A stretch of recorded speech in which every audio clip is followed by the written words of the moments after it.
ಮನದೊಳಗೆ ಗುಡಿಗಟ್ಟಿದನು ಮಾನಿನಿಯ ಕರುಣಾಪಾಂಗ ರಸಭಾಜನವು ಪುಣ್ಯವಲ ಎನ್ನುತ್ತ ಬೀಳ್ಕೊಂಡ ನಗ್ರಜಯ ಮನದೊಳೊದವಿದ ಮರುಳುತನ ದುಬ್ಬಿನಲಿ ಹೊಕ್ಕನು ಮನೆಯನು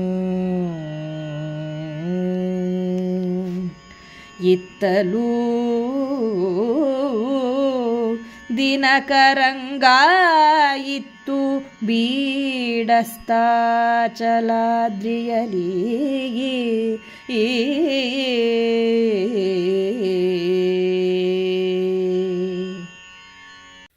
ಪದ್ಯ 49.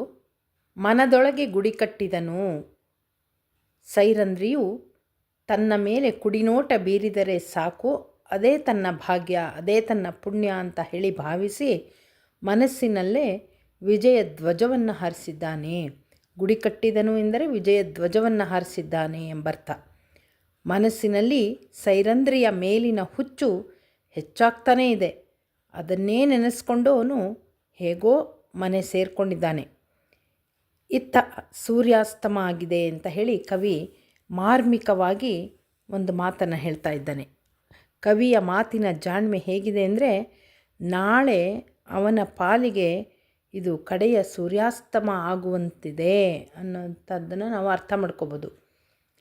ಇಷ್ಟು ಬೇಗ ತನ್ನ ಇಚ್ಛೆ ಈಡೇರುವ ಮಾರ್ಗ ದೊರೆಯುತ್ತೆ ಅಂತ ಹೇಳಿ ಮನಸ್ಸಿನಲ್ಲೇ ಮಂಡಕ್ಕಿ ತಿಂದಿದ್ದಾನೆ. ಮನದೊಳಗೆ ಗುಡಿ ಕಟ್ಟಿದ್ದಾನೆ.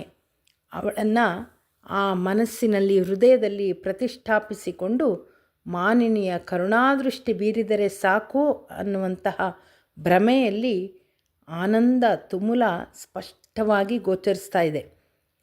ಇದು ಕೀಚಕನ ಒಂದು ಮರ್ಯಾದೆ ಮೀರಿದ ರಕ್ಕಸ ಕೀಚಕ ಮಾಡಿದಂತಹ ದುರ್ಯಾಯುಧ ಯಾಗ ಅಂತ ಹೇಳಿದ್ರೆ ತಪ್ಪಾಗಲಾರದು. ದುಷ್ಟನ ದರ್ಪವು ಮೌಲ್ಯವಿಲ್ಲದ ಭೋಗದ ಕನಸಾಗಿದೆ. ಅಧರ್ಮದ ಅಟ್ಟಹಾಸಕ್ಕೆ ಕ್ಷಣಿಕ ಜಯ, ಶಾಶ್ವತ ನಾಶ, ಅಪಜಯ ಕಟ್ಟಿಟ್ಟ ಬುತ್ತಿ ಎನ್ನುವುದನ್ನು ಕಾಣ್ತಾ ಇದ್ದೇವೆ. ಗರ್ವದ ಗಾದೆಯಲ್ಲಿ ಗಾಢವಾಗಿ ಬೆಳೆದಿದ್ದಾನೆ ಕೀಚಕ. ಗೌರವ ಮರೆತಿದ್ದಾನೆ, ಗರ್ವವ ಹೊತ್ತೆಳೆದಿದ್ದಾನೆ. ನಾರಿಯ ನೆಮ್ಮದಿ ನಾಶ ಮಾಡಿ ನಡೆದಿದ್ದಾನೆ. ನಾಶವೇ ನಿಜ ಫಲವೆಂದು ನೆಲಕಚ್ಚಿ ಬೀಳಲು ಅಣಿಯಾಗಿದ್ದಾನೆ. ಸೂರ್ಯಾಸ್ತಮ ಅವನ ಪಾಲಿಗೆ ಶಾಶ್ವತ ಸೂರ್ಯಾಸ್ತಮವಾಗ್ತಾ ಇದೆ. ಕೀಚಕನ ಮದಮತ್ತ ಮನದಲ್ಲಿ ಮೂಡಿದಂತಹ ಮಲಿನ ಮಾರ್ಗ ಅಂದರೆ ಅವನು ಸೈರಂಧ್ರಿಯನ್ನು ಪಡೆಯುವುದೇ ಅವನ ಗುರಿಯಾಗಿದೆ. ಅದು ಅವನಿಗೆ ಎಷ್ಟರ ಮಟ್ಟಿಗೆ ಅವನ ಆಸೆ ಈಡೇರುತ್ತೆ ಅನ್ನೋದನ್ನು ನಾವು ಮುಂದಿನ ಪದ್ಯದಲ್ಲಿ ನೋಡ್ತಾ ಹೋಗ್ತೀವಿ. ಅರೆಗಳಿಗೆ ಯುಗವಾಗಿ ನೂಕಿದ ನಿರುಳನು ಉದಯ ಚಲದ ಶಿರದಲ್ಲಿ ತರಣಿ ತಲೆದೋರಿದನು ತೊಡೆದನು ಭುವನದಂಧತೆಯ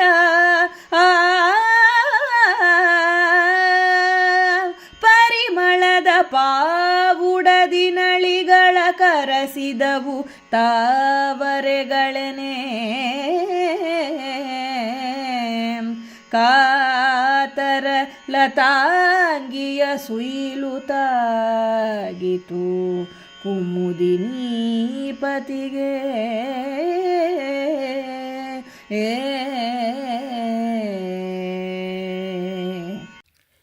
ಪದ್ಯ 56. ಅರೆಗಳಿಗೆ ಯುಗವಾಗಿ ನೂಕಿದ. ಕೀಚಕ ಮನೆಗೇನೋ ಬಂದ್ಬಿಟ್ಟ, ಆದರೆ ನಿದ್ದೆ ಬರಬೇಕಲ್ಲ. ಚಿಂತೆ, ಎಂಥ ಚಿಂತೆ! ಕಾಮದ ಚಿಂತೆ ದಹಿಸುತ್ತಿದೆ, ಸುಡುತ್ತಿದೆ, ತಳಮಳಗೊಳಿಸಿದೆ, ಘಾಸಿಗೊಳಿಸಿದೆ. ಇಡೀ ಶರೀರದಲ್ಲಿ ಮನದಲ್ಲಿ ಸೈರಂಧ್ರಿ ತುಂಬಿಕೊಂಡು ಬಿಟ್ಟಿದ್ದಾಳೆ. ರಾತ್ರಿಯ ಒಂದೊಂದು ಅರೆಗಳಿಗೆಯು ಒಂದೊಂದು ಕ್ಷಣ ಕೂಡ ಯುಗದಂತೆ ದೀರ್ಘವಾಗಿ ಕಾಣುತ್ತಾ ಇದೆ ಕೀಚಕನಿಗೆ ಅಂತ ಕವಿ ವಿವರಿಸ್ತಾ ಇದ್ದಾನೆ. ಆ ರಾತ್ರಿನ ಹೇಗೋ ಕಳೆದ, ಅಂತೂ ಇಂತು ಮರುದಿನ ಪೂರ್ವಾಚಲದಲ್ಲಿ ಸೂರ್ಯನು ಹುಟ್ಟಿ ಲೋಕವನ್ನು ಬೆಳಗಿದನು ಅಂತ ಹೇಳ್ತಾ ಇದ್ದಾನೆ. ಹಾಗೆ ಸಂತಸ ಹೆಚ್ಚಾಗಿ ಉಪಮೆ ಕೊಡ್ತಾ ಇದ್ದಾನೆ. ಸಂತಸ ಹೆಚ್ಚಾಗಿ ತಮ್ಮ ಪರಿಮಳದ ಉಡುಗೊರೆಯನ್ನು ಕಳಿಸಿ ತಾವರೆ ಹೂಗಳು ದುಂಬಿಗಳನ್ನು ಆಹ್ವಾನಿಸುತ್ತಿದೆ ಎಂದು ತೋರುತ್ತಿದೆ ಅಂತ ಹೇಳ್ತಾ ಇದ್ದಾನೆ. ಹಾಗೆ ಅಷ್ಟು ಹೊತ್ತು ತಮ್ಮ ಪತಿಗಾಗಿ ಕಾಯುತ್ತಾ ತಾವರೆಗಳು ಬಿಟ್ಟ ನಿಟ್ಟುಸಿರು ಚಂದ್ರನಿಗೆ ತಟ್ಟಿ ಅವನು ಕಳಾಹೀನನಾದನು ಅನ್ನುವಂತಹ ಮತ್ತೊಂದು ಉಪಮೆಯನ್ನು ಕೊಡ್ತಾ ಇದ್ದಾನೆ. ಇವನು ಭೂಮಿಯ ಮೇಲಣ ಕೆಲ ಕಾಲದ ಅತಿಥಿ ಎಂದು ಈ ಸೂರ್ಯಾಸ್ತಮಕ್ಕೆ ಹೋಲಿಸಿದ್ದಾನೆ ಅಂತ ಭಾವಿಸ್ಬೋದು. ವ್ಯಾಸ ಮಹರ್ಷಿಗಳು ಸೃಷ್ಟಿಸಿದಂತಹ ದ್ರೌಪದಿಯ ಪಾತ್ರವನ್ನು ಕುಮಾರವ್ಯಾಸನು ಕನ್ನಡ ಜನತೆಗೆ ಪರಿಣಾಮಕಾರಿಯಾಗುವಂತೆ ಜೀವಂತವಾಗಿಸಿ ತೋರಿಸಿದ್ದಾನೆ.